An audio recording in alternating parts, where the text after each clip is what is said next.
बहना, नहीं बहना, ये क्या करने जा रही हो तुम? इस समय ना तो मैं आपकी बहन हूँ भ्राताश्री और ना ही हस्तिनापुर की महारानी गांधार नरेश। इस समय मैं एक माता हूँ, एक माता जिसे महादेव से उत्तर चाहिए उसके साथ हुए अन्याय का।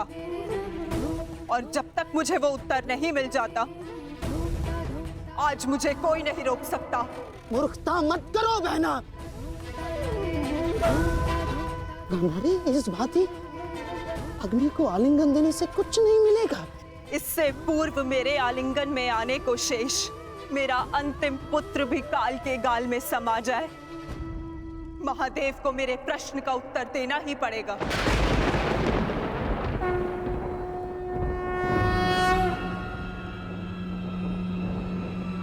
नहीं नहीं नहीं बहना, मैं तुम्हें ऐसा नहीं करने दूंगा, नहीं करने दूंगा मैं तुम्हें ये सब कुछ ना। आप हस्तिनापुर की महारानी को आदेश दे रहे हैं गांधार राज? देखो बहना, ईश्वर के लिए ये सब मत करो। एकांत।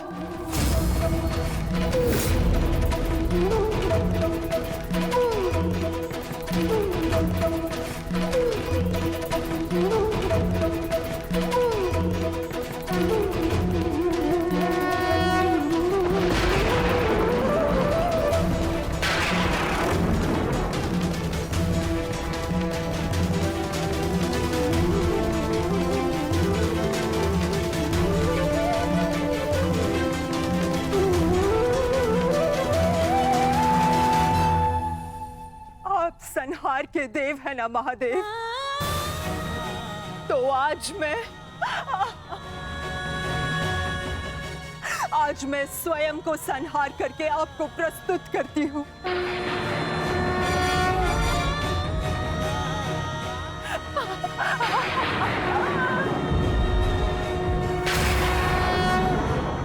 आपने मुझे शतपुत्रवती होने का वरदान दिया था महादेव, परंतु आज मैं आपसे ये जानना चाहती हूँ, क्यों आपने मेरा जीवन अभिशाप बना डाला महादेव?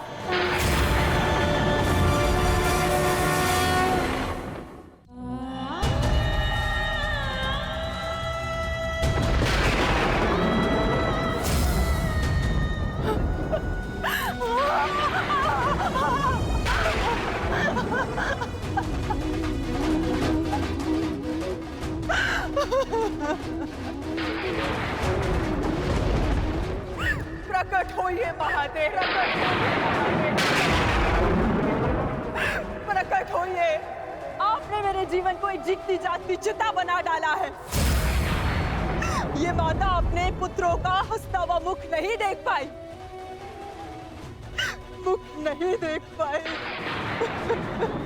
परंतु उनकी चिताओं की अग्नि को अनुभव किया है महादेव। या तो आप अपने उत्तर से मेरे मन को शीतलता दीजिए, अन्यथा मुझे जीते जागते जल जाने दीजिए।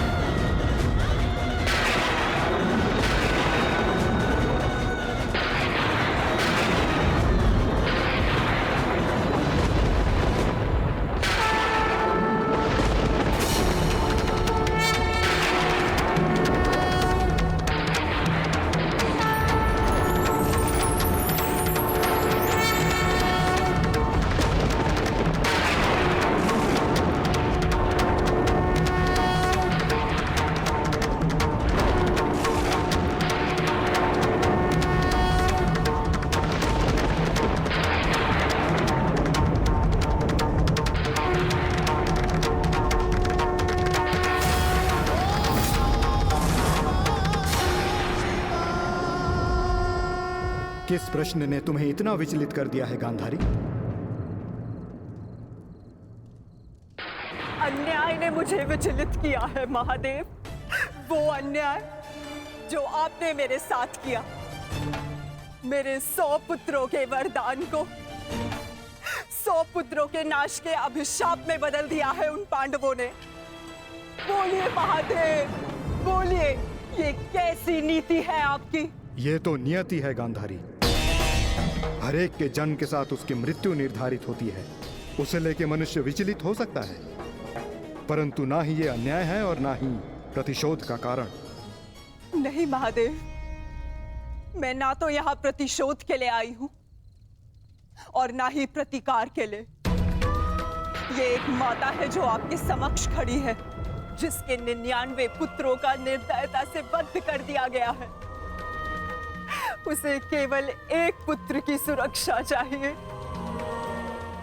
मुझे दुर्योधन की मृत्यु नहीं देखनी है। आपका वरदान झूठा नहीं होना चाहिए महादेव। जिसे आपने 100 पुत्र होने का वरदान दिया, वो निसंतान नहीं मरनी चाहिए महादेव। जो हानि मेरी कोख को अब तक हुई है, उसे मैं सह लूंगी, किंतु मेरा अंतिम शेष पुत्र दुर्योधन, मैं आपसे उसकी सुरक्षा मांगती हूँ महादेव। मेरे पुत्र की रक्षा कीजिए महादेव। उसे भीम के प्रहार से बचा लीजिए।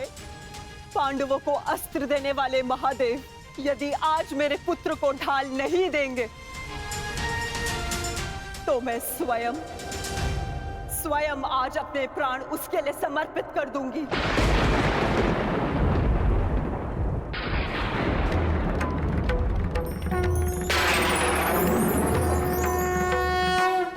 तुमने अपने पुत्र के साथ अन्याय किया है गांधारी। एक माँ अपनी संतान को देख देख जितनी प्रसन्नता पाती है, उसकी संतान अपनी माँ की दृष्टि से उतनी ही शक्ति भी पाती है। परंतु मैं कुछ समझी नहीं महादेव। तुम्हारे पुत्र की सुरक्षा अब तुम्हारे हाथ है गांधारी। वर्षों से आंखें बंद करके जो तप अर्जित किया है, उसका प्रयोग करो। तुम्हारी दृष्टि तुम्हारे पुत्र के शरीर को वज्र का बना देगी।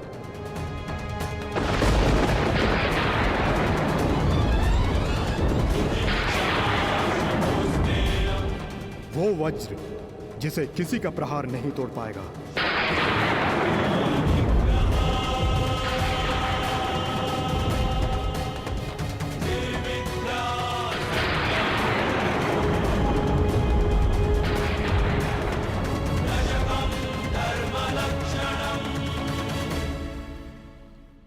ये आपने क्या कर दिया महादेव? आप स्वयं धर्म स्वरूप हैं महादेव। फिर धर्म स्थापना में आप बाधा कैसे बन सकते हैं? धर्म स्थापना के लिए दुर्योधन का नाश आवश्यक है महादेव, और आपने दुर्योधन को अटूट ढाल दे दी। मैंने वही किया जो परिस्थिति के अनुकूल था। परंतु नियति के लिए तो प्रतिकूल था ना भोलेनाथ। मेरा परम भक्त यदि मुझसे कुछ मांगता है तो मैं उसे मना नहीं कर सकता माधव। ये तो आप जानते हैं। मानता हूं इसके कारण बार बार आपके समक्ष समस्याएं उत्पन्न होती हैं, परंतु मुझे विश्वास है कि हर बार की भांति इस बार भी नारायण इस समस्या का हल निकाल ही लेंगे। मैं अपनी व्यवस्था से बंधा था, परंतु आप अपना कार्य पूर्ण करने के लिए स्वतंत्र हैं।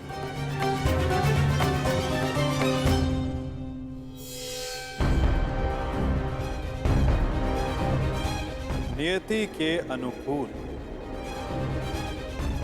पर नीति के प्रतिकूल।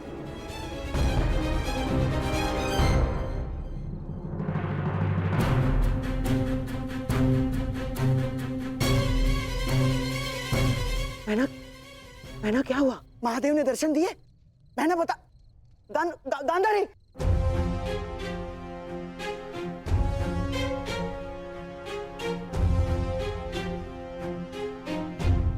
महारानी। दासी, युवराज दुर्योधन से कहिए मैंने उन्हें अपने समक्ष प्रस्तुत होने का आदेश दिया है। तुरंत।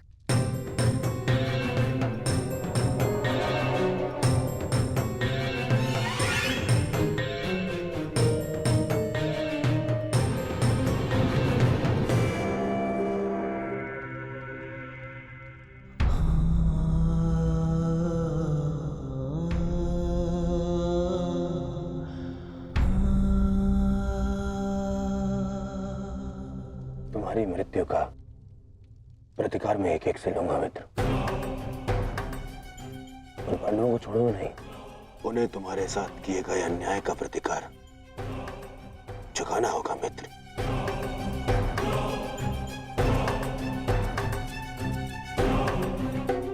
युवराज दुर्योधन, मैं मद्राज आज तक किसी के सामने नहीं झुका, परंतु आज मैं अपना सर झुकाकर अपनी भूल को स्वीकार करने आया हूं।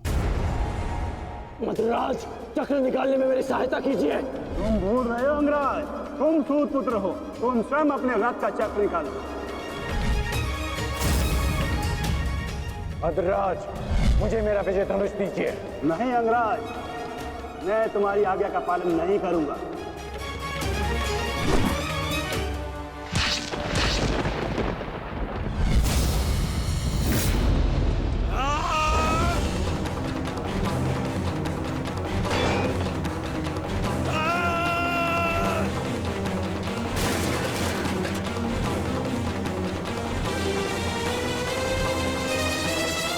लज्जा नहीं आती है आपको? जिस कर्म को करने के पश्चात मृत्यु मांगनी चाहिए, उसके लिए क्षमा मांग रहे हैं आप? ऐसे कर्म को करने के पश्चात आपका साहस कैसे हुआ मुझसे क्षमा मांगने के लिए? चक्ररथ को निकालने में सहायता की होती, विकर्ण को उसका विजय धनुष दे दिया होता तो आज एक धनुर्धारी मरता, परंतु वो कर्ण नहीं अर्जुन होता। आपने अपनी व्यक्तिगत शत्रुता मिटाने के लिए एक योद्धा के कर्तव्य से विश्वासघात किया। मन तो करता है कि वध कर दूं आपको। और आप जानते हैं क्या मद्रराज, ये आपका झुका हुआ सर, ये आपके लिए सबसे बड़ा दंड है।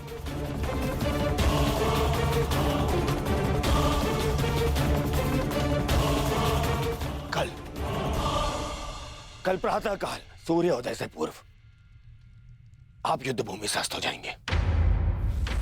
मैं आपका मुख नहीं देखना चाहता।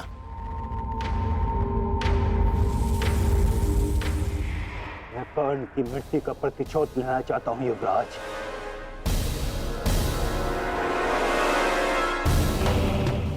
आप लेंगे प्रतिशोध? मैं लूंगा प्रतिशोध, और उसके लिए मुझे आपकी आवश्यकता नहीं है। प्रतिशोध लेंगे। किंतु मुझे पश्चाताप के अवसर की आवश्यकता है युवराज।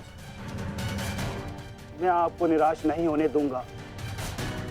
महारथी कर्ण का सारथी बनकर जो मैं नहीं कर सका वो मैं अब करूंगा, अपने कर्तव्य का पालन। युवराज की जय हो। महारानी ने आपको इसी समय अपने कक्ष में प्रस्तुत होने का आदेश दिया है।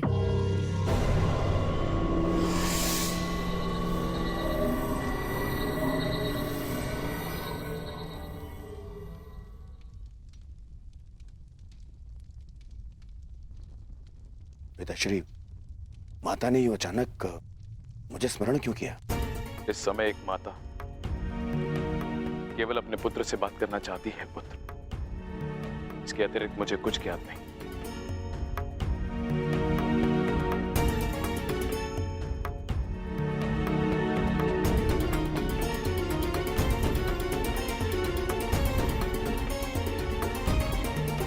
प्रणिपात माता,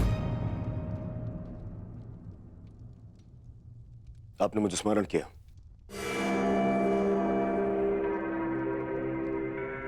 हाँ पुत्र, स्मरण किया, क्योंकि मैं तुम्हारा मरण नहीं देख सकती। संपूर्ण जीवन तुम्हें केवल एक ही पीड़ा थी ना, कि तुम्हारी माता ने तुम्हें एक बार भी नहीं देखा। स्मरण है दुर्योधन, युद्ध प्रारंभ होने से पूर्व तुमने कहा था, युद्ध से पूर्व एक बार, बस एक बार मुझे अपनी दृष्टि से देख लीजिए माता। आज मैं अपनी और तुम्हारी इच्छा पूर्ण करना चाहती हूं दुर्योधन। आज मैं तुम्हें देखना चाहती हूँ पुत्र। सच माता, किंतु माता, अब जो मैं करने जा रही हूँ उसके पश्चात तुम युद्ध जीतो या ना जीतो, परंतु मेरी ममता हार से बच जाएगी। मैं कुछ समझा नहीं माता। अब मैं तुम्हें जो कहने जा रही हूँ पुत्र, उसे ध्यानपूर्वक सुनना और आज्ञा अनुसार ही पालन करना।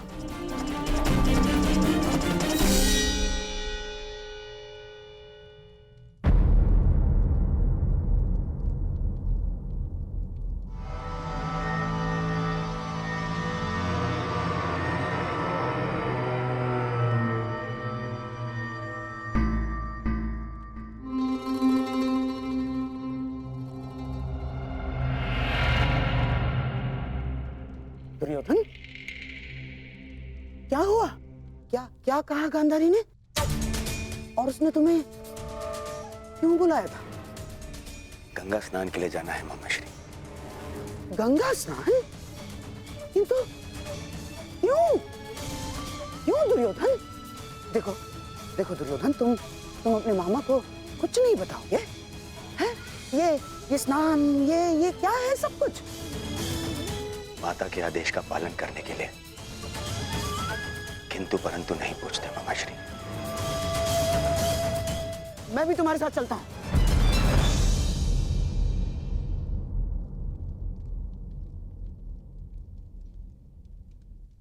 नहीं मामाश्री, ये यात्रा मुझे अकेले करनी है।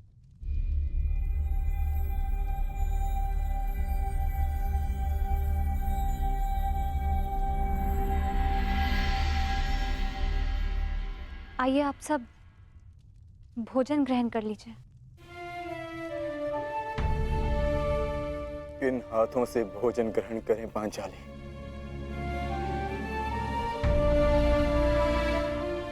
इन हाथों से जो अपने ज्येष्ठ के रक्त से रंगे हुए हैं।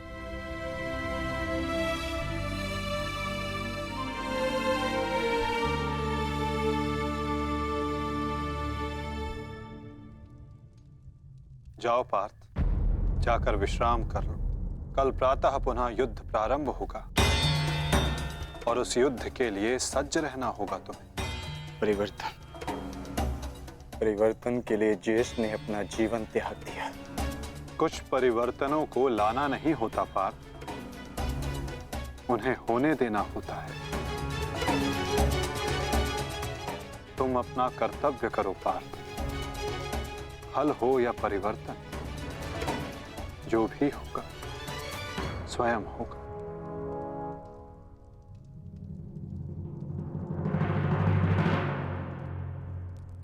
आप कहां जा रहे हैं माधव? कुछ परिवर्तन ऐसे होते हैं पार्थ, जिनमें सहायता करना धर्म होता है और कुछ ऐसे जिनमें बाधा डालना आवश्यक। मैं समझा नहीं माता। समझने की आवश्यकता भी नहीं है पार्थ।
मैं यहां से चलकर जाऊंगा। क्षमा करना युवराज, किंतु माताश्री का आदेश है। मुझे पूर्णतः निर्वस्त्र होकर उनके समीप जाना है। परंतु यहां से महल तक का मार्ग बहुत लंबा है प्रभु। आपको कुछ पहनना होगा। अगर प्रजा की दृष्टि में आए तो राजवंश उपहास का भाजन बनेगा।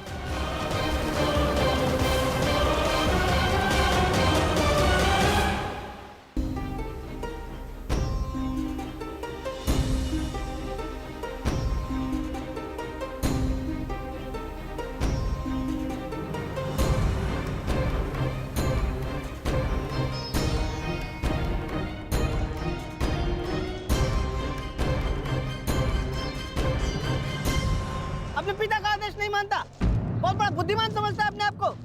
क्या कहा था मैंने? बछड़े की डोर हाथ में रखना, समझता नहीं है? बहुत बुद्धिमान है तू। क्या समझाया था मैंने? क्या कहा था मैंने? क्या पूछ रहा हूँ मैं? क्या समझाया था मैंने? ये क्या कर रहे हो? क्यों इस बालक को कष्ट पहुंचा रहे हो? अब तुम कौन हो हमारे बीच में आने वाले? ये मेरा पुत्र है, मैं जो चाहे इसके साथ वो करूं। तुम हमारे मध्य में आने वाले कौन होते हो? मैं हस्तिनापुर का युवराज हूँ।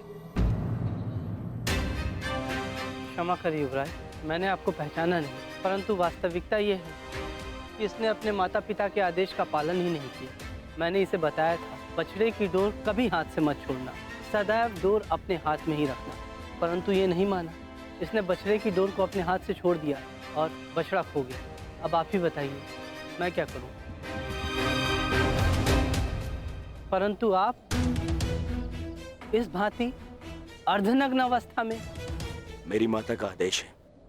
देख, सीख इनसे कुछ। हस्तिनापुर के युवराज होते हुए भी अपने माता पिता के आदेश का अक्षरशः पालन करते हैं। धन्य हैं आप युवराज। माता पिता के आदेश का अक्षरशः पालन करना, माता पिता ने जो भी कहा है, जैसा भी कहा है, उस कार्य को उसी अनुरूप करना कोई आपसे सीखे युवराज। पुत्र, तुम्हारे पिता उचित कह रहे हैं। तुम्हें अपने माता पिता की बात माननी चाहिए।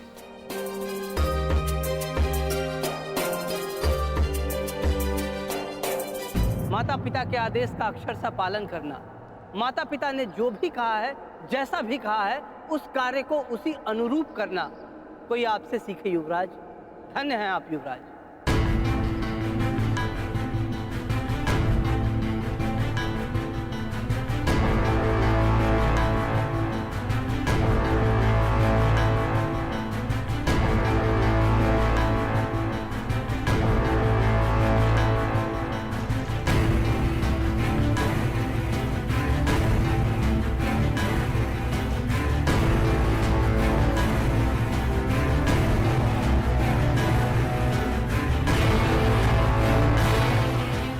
माता के आदेश का पालन कर रहे हो दुर्योधन, परंतु गंगा स्नान के पश्चात यूं वस्त्रहीन क्यों होकर आए हो? माताश्री का आदेश है मामाश्री, निर्वस्त्र होकर आना है। बुद्धिहीन हो दुर्योधन। माता के लिए तो बालक ने गर्दन से नीचे भी वस्त्र ना पहना हो तो वो नग्न कहलाता है। और शास्त्रों में भी लिखा है कि युवा होने के पश्चात एक पुत्र ने अपने माता के समक्ष और एक भाई ने अपने बहन के समक्ष निर्वस्त्र नहीं जाना चाहिए। पुत्र पौत्र वाले हो गए हो ना दुर्योधन, न जाने तुम्हें बुद्धि कब आएगी। माता के समक्ष यूं अवघड़ बनकर जाओगे